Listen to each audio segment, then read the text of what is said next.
মানুষ যখন দুনিয়া থেকে চলে যায়, চলে যাওয়ার পরে তার চোখগুলো কেন খোলা থাকে? আল্লাহ নবী সাল্লাল্লাহু আলাইহি সাল্লাম এই কথা বলার পরে সাহাবায়ে কেরাম কিছু বলেন না। সাহাবায়ে কেরাম বললেন, আল্লাহর নবী এই বিষয়ে ভালো জানে। তখন আল্লাহর নবী সাল্লাল্লাহু আলাইহি সাল্লাম চোখগুলো খোলা থাকার কারণ বর্ণনা করলেন। কারণ বর্ণনা করতে গিয়ে বিশ্ব নবী সাল্লাল্লাহু আলাইহি ওয়াসাল্লাম বললেন, ও আমার সাহাবারা রে, ইন্নার রূহা, মানুষের রূহ, মানুষের জীবন, মানুষের আত্মা, মানুষের রূহ ইযা কুবিজা, যখন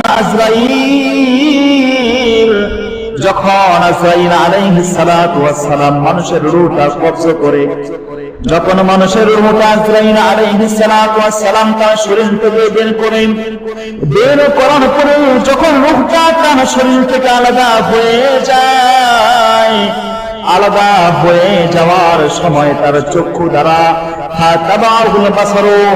তার চক্ষু দিয়ে সেই রূহটাকে দেখতে থাকে।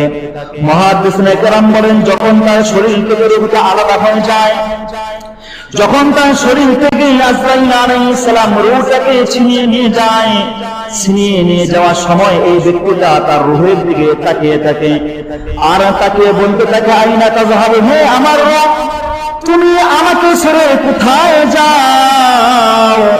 তুমি যখন আমার ভিতরে ছিলে আমি হাত লড়াচড়া করতে পারছি, তুমি যখন আমার ভিতরে ছিলে মুখ দিয়ে কথা বলতে পারছি, তুমি যখন আমার ভিতরে ছিলে যুগ গিলতে পারছি,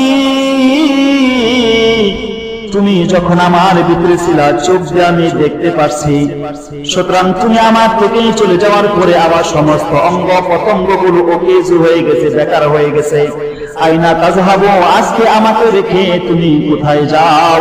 সুতরাং তুমি যখন ছিলাম আমার ভিতরে, তুমি যখন ছিলা থাকার কারণে আমি সব কিছু করতে সক্ষম হয়েছি।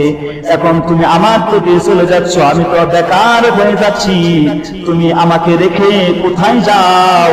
এই জন্য চোখটা চক্ষুর দ্বারা ওই রূহের দিকে তাকিয়ে থাকে।